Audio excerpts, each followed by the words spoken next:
Atenção! Começa agora uma teleaula de História do Ensino Fundamental. Você vai assistir a teleaula de número 6. Bons estudos!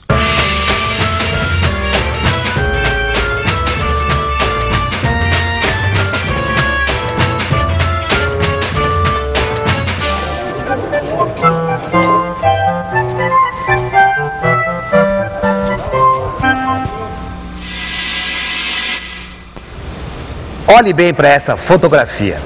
Você saberia dizer de que país são essas pessoas? São todos brasileiros. Hoje em dia, num ônibus de excursão como este, você tem contato com gente de todo o Brasil, do Oiapoque ao Chuí. Mas nem sempre foi assim, não. Durante muito tempo, colonos de Portugal, espalhados pela América, formaram grupos isolados espalhados por um imenso território. Agora, um convite para você. Embarque na nossa excursão. Conheça as regiões coloniais, suas diferentes atividades econômicas e relações sociais.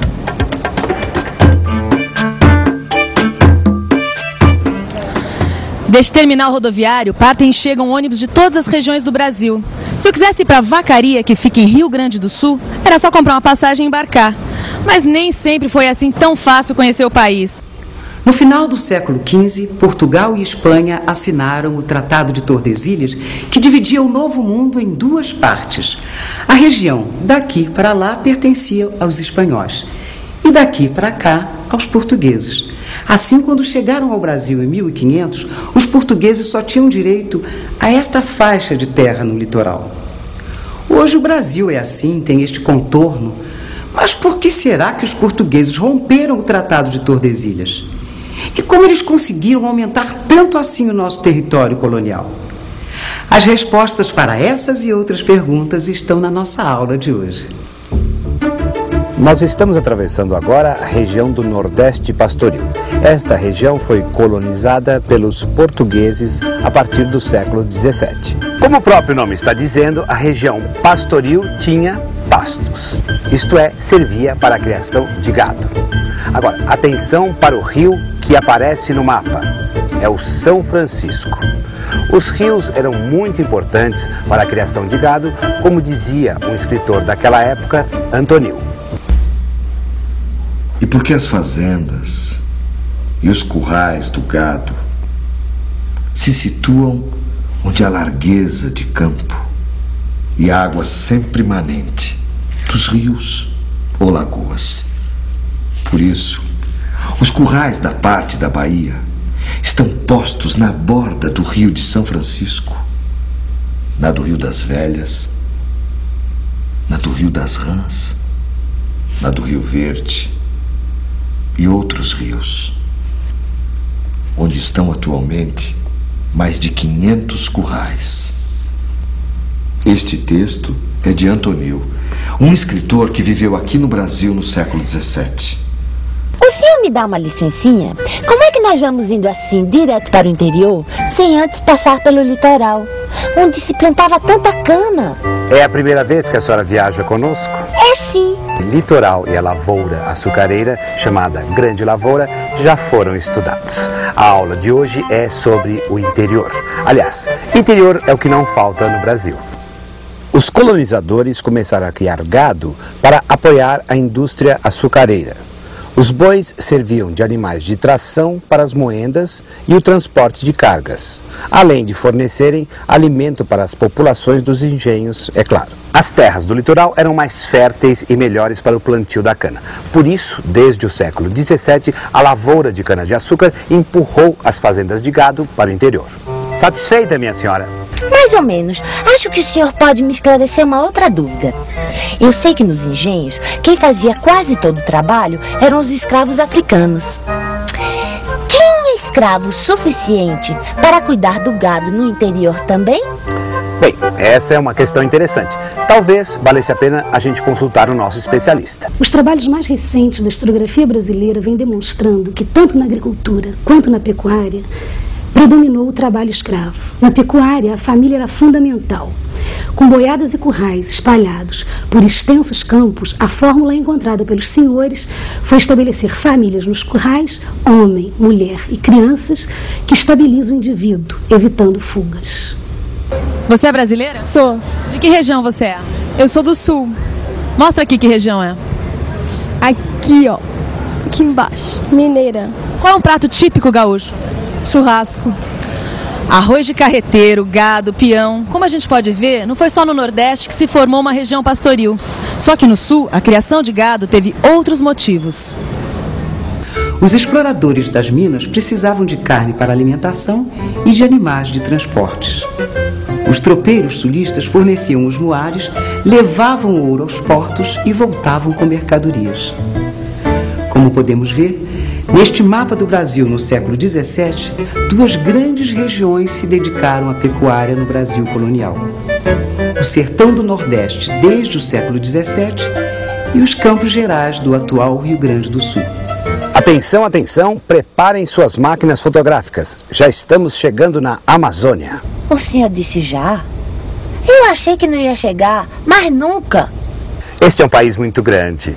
E se a senhora acha que nós demoramos a chegar viajando neste ônibus ultramoderno, calcule a viagem do litoral até aqui no século XVII. Eu é que sei. Trabalho na extração da borracha e até hoje a selva é difícil de enfrentar. Tchê, eu estava aqui matutando. Aqui não tem pasto, não é verdade? Bah, não dá para criar gado. E muito menos para plantar cana.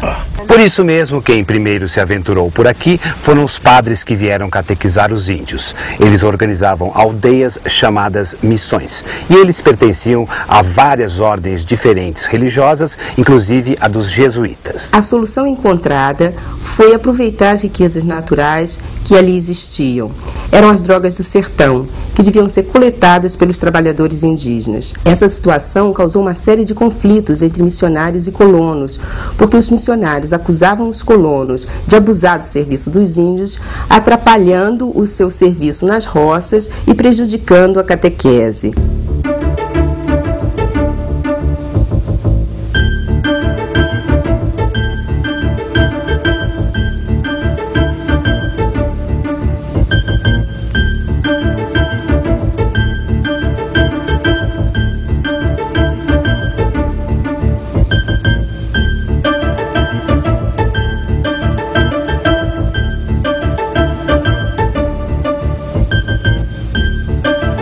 E alguém tem mais alguma pergunta? E a taulinha de Tordesilhas? Por quê? Ou eu muito me engano, ou os portugueses, jesuítas, tropeiros, criadores de gado, a essas alturas, devem estar bem longinho do litoral, não é mesmo? Não foi só no norte, sul, nordeste que a linha de Tordesilhas se rompeu. No século XVI, os habitantes de São Vicente começaram a ir para o interior no Planalto. Dali, por todo o século XVII, exploraram o interior do continente procurando ouro e aprisionando indígenas. Os indígenas eram vendidos como escravos nas áreas açucareiras mais próximas, como as capitanias do Rio de Janeiro e da Bahia. Com este objetivo, os vicentinos invadiram até mesmo as missões dos jesuítas, localizadas no sul, e muitas dessas missões estavam em território espanhol. Essas expedições receberam o nome de Entradas e Bandeiras.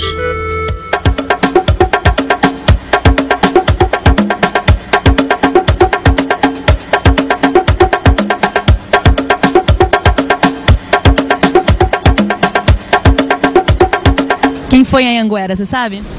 Não conheci. Você sabe quem foi Fernão Dias? Não. Quem foi Raposo Tavares? Um bandeirante. Os bandeirantes ficaram famosos por terem empurrado a linha de Tordesilhas um pouco mais para o oeste. Além disso, descobriram ouro e pedras preciosas. A coroa portuguesa, sempre interessada em fazer sua colônia render, chegou a financiar algumas dessas expedições, que ficaram conhecidas como entradas. Já as bandeiras foram financiadas pelos próprios colonos. Agora vamos ver o que aconteceu com o mapa do Brasil a essa altura dos fatos. No século XVIII, um grande acontecimento modifica a relação da coroa de Portugal com a colônia.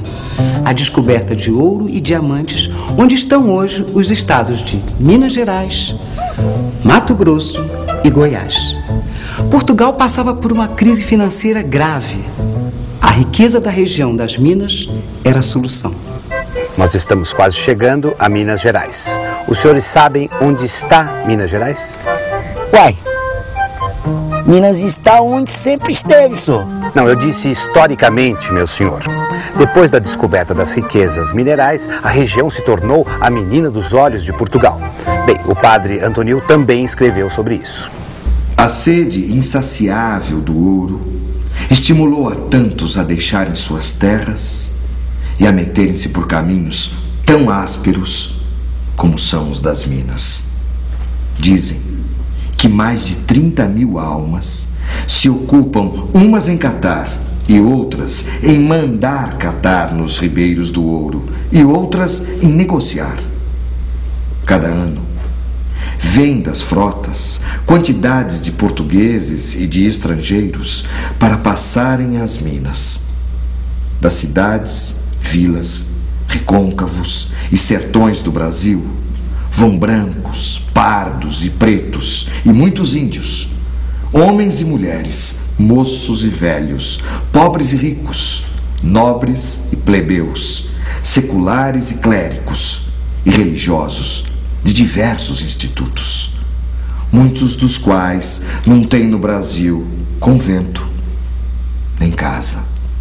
Aqui em Ouro Preto, Minas Gerais, ainda podemos ver as marcas da riqueza. Ouro Preto, como outras cidades históricas de Minas, se desenvolveu com a chegada de gente de toda parte em busca de minerais preciosos. É claro que naquela época ainda havia escravos trabalhando nas minas, mas pela primeira vez na história da colônia, o número de habitantes livres superou o da população escrava. E assim chegamos ao fim da aula e ao mapa do Brasil, mais ou menos como ele é hoje. Parece um quebra-cabeça, não parece? Durante o tempo da montagem desse quebra-cabeça, o que pensaria o vaqueiro do sertão nordestino trabalhando aqui na região pastoril do Nordeste? E o tropeiro do Sul? Ou ainda o índio procurando as drogas do sertão? O bandeirante se aventurando pelo interior? Ou ainda o garimpeiro explorando a região das minas? Será que algum deles se sentia de fato brasileiro? E atenção, se liga aí que é hora da revisão. Na aula de hoje, vimos que o território do Brasil foi sendo colonizado aos poucos pelos portugueses. E vimos também que cada região colonial se desenvolveu de um jeito diferente. A pecuária se desenvolveu em 2 locais, no Nordeste e no Sul. Nos 2 casos, a criação de gado fornecia alimentação e animais para tração e transporte. A região das missões amazônicas foi colonizada pelos jesuítas, até eles serem expulsos do Brasil. Os jesuítas fundaram as missões. Na região de São Vicente, hoje São Paulo, parte da população partiu para o interior, à procura de índios para escravizar e de riquezas minerais. Foram as entradas e bandeiras.